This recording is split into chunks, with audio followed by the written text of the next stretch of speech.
Salut tout le monde, moi c'est Yana. Je viens de Russie, mais ça fait déjà 2 ans et demi que je vis en France. Et surtout, j'ai un trouble du spectre de l'autisme, TSA. Autant dire que l'adaptation aussi n'a pas été facile. Du coup, j'ai envie de partager avec vous mon ressenti. Ce que j'aime en tant qu'étranger autiste dans les traditions et les comportements des Français et ce qui, au contraire, me met un peu mal à l'aise. Bien sûr, ce sont juste mes observations perso, pas une vérité absolue. Alors, ce que j'adore. Premièrement, c'est pas de pression et pas de stress.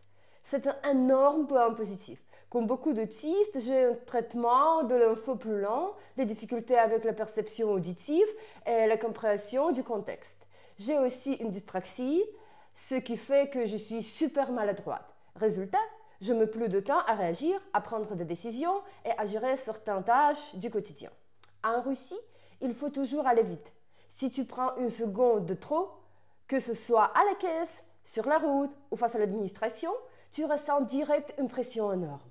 Les gens sont stressés, impatients, parfois agressifs. En France, le rythme de vie est beaucoup plus posé. Même à Paris, c'est incomparable avec Moscou. Et dans les petites villes, c'est encore plus flagrant. Ici, personne ne te presse si tu mets un peu de temps à payer à la caisse ou si tu bloques un instant en pleine réflexion. Bien sûr, il y a des exceptions, mais dans 90% des cas, c'est chill. Il m'a fallu plus d'un an pour m'y habituer et enfin me détendre, arrêter d'angoisser à l'idée de déranger ou de me faire engueuler. Résultat, moins d'anxiété au quotidien. Deuxième particularité, c'est la culture du message vocal. Alors ça, c'est juste révolutionnaire pour moi. Je déteste les appels téléphoniques. Ça me panique complètement, surtout avec des inconnus. Résultat, je ne réponds jamais aux numéros inconnus, ce qui peut poser problème, bien sûr. Parce que parfois, c'est important. Et en Russie, si tu ne réponds pas, on peut te harceler d'appels sans jamais laisser de message. En France, ou du moins en région Rhône-Alpes, où je vis, c'est complètement différent. Ici, tout le monde laisse un message vocal si tu ne réponds pas. Les administrations, les médecins, l'école de ton enfant, etc. Bref, tu sais pourquoi on t'a appelé. Et ça change tout. Tu peux écouter tranquillement le message, te préparer mentalement, noter ce que tu dois dire et rappeler en étant à l'aise. Franchement, c'est un luxe. Troisième particularité, c'est que les gens sont plus souriants en public. En Russie, on appelle ça des sourires faux. Vraiment. On dit souvent que les Européens et les Américains sourient hypocritement. Mais honnêtement, quand j'ai découvert l'Europe ado, j'étais juste fascinée par cette ambiance plus chaleureuse dans le lieu public. En Russie, les gens ont souvent l'air super fermés, presque froids. Pour moi, ces sourires, même s'ils ne sont pas 100% sincères, c'est un énorme plus. J'ai du mal à décrypter les émotions des autres.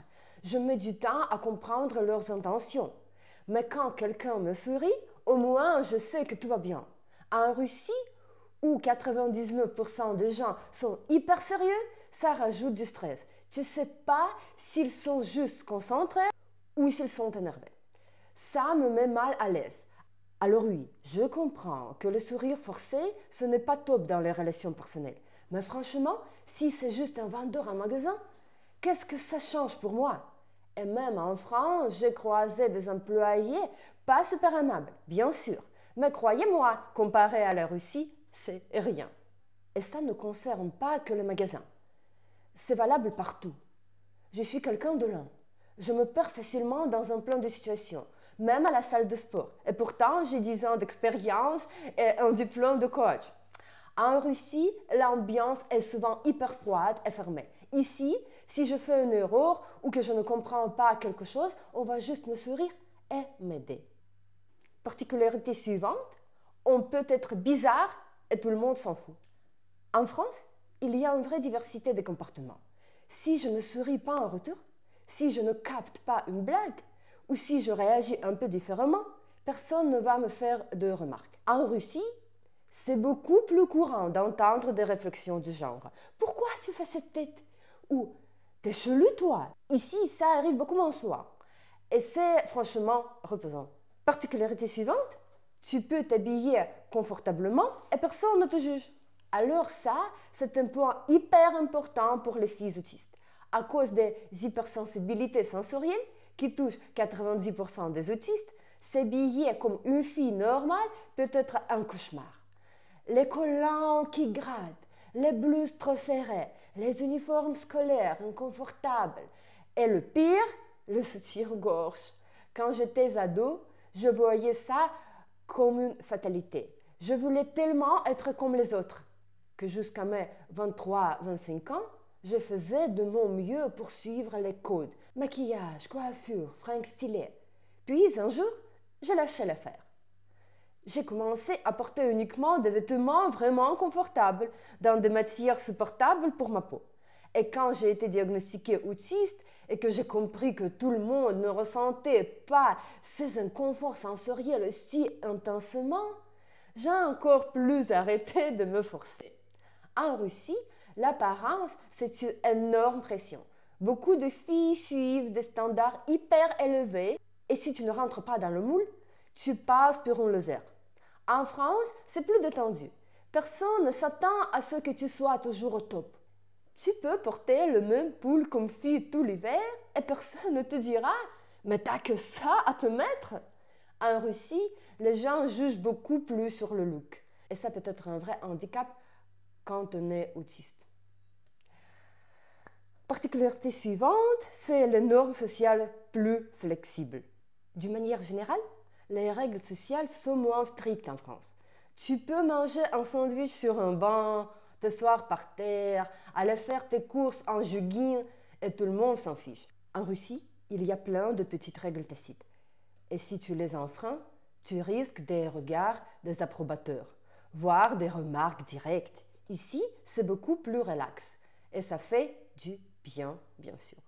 Bon, ça c'était pour les points positifs. Maintenant, passons aux inconvénients. Et premièrement, c'est bien sûr les small talk, les bonjours à répétition. En Russie, tu peux juste dire Здравствуйте, c'est bonjour et aller droit au but. En France, c'est tout un rituel. D'abord, il faut dire bonjour, échanger quelques phrases sur comment ça va, et seulement après, on peut parler du sujet principal. Dans chaque magasin, chaque petite boulangerie, tu dois dire bonjour en entrant, bonjour en sortant. Si tu oublies, le vendeur peut juste t'ignorer. Pour moi, c'est un rituel vide qui me pompe toute mon énergie. Et après 2 ans, je ne m'y suis toujours pas habituée. En général, cette culture du small talk, ça me tue. Tout le monde sait que les personnes autistes et les conversations superficielles, ça ne fait pas bon ménage. Mais en France, c'est une obsession. On a un voisin et mon pire cauchemar, c'est de me retrouver avec lui dans l'ascenseur. Il peut parler sans fin. Bien sûr, en Russie, il y a aussi des bavards, mais cette culture du small talk n'existe tout simplement pas à ce niveau-là. Deuxième particularité mauvaise, c'est pas de délai clair ni de règles bien définies.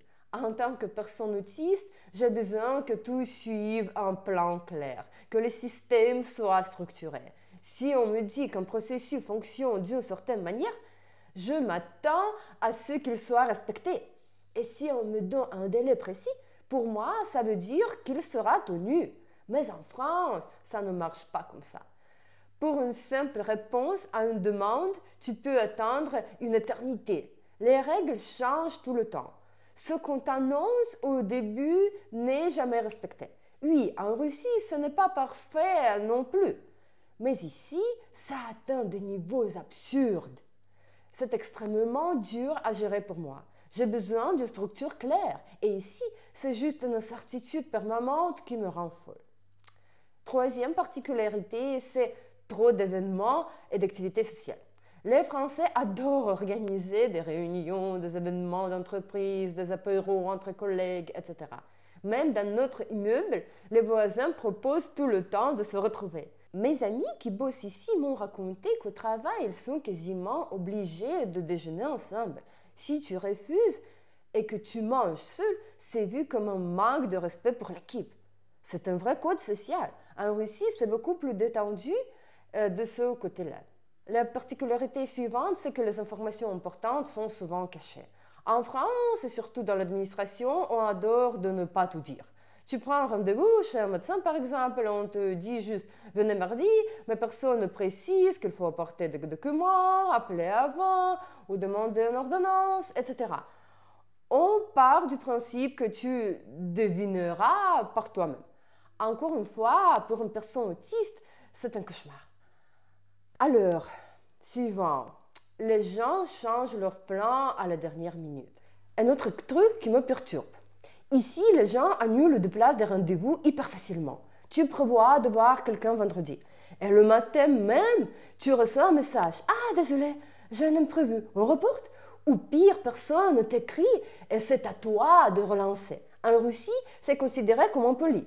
Ici, c'est normal. Plusieurs fois, on nous a invités quelque part, puis la personne a disparu sans donner de nouvelles. Et 2 mois plus tard, elle revient. Ah, au fait, ça n'avait pas marché cette fois-là. On se voit bientôt. Moi, j'ai besoin d'un planning stable, de se voir longtemps à l'avance si quelque chose change. Mais ici, c'est juste un mode de vie. Alors voilà, en vrai, il n'y a pas tant de points négatifs que ça. J'aurais pu en ajouter d'autres, mais là, rien ne me vient. Merci à tous pour votre attention. À bientôt.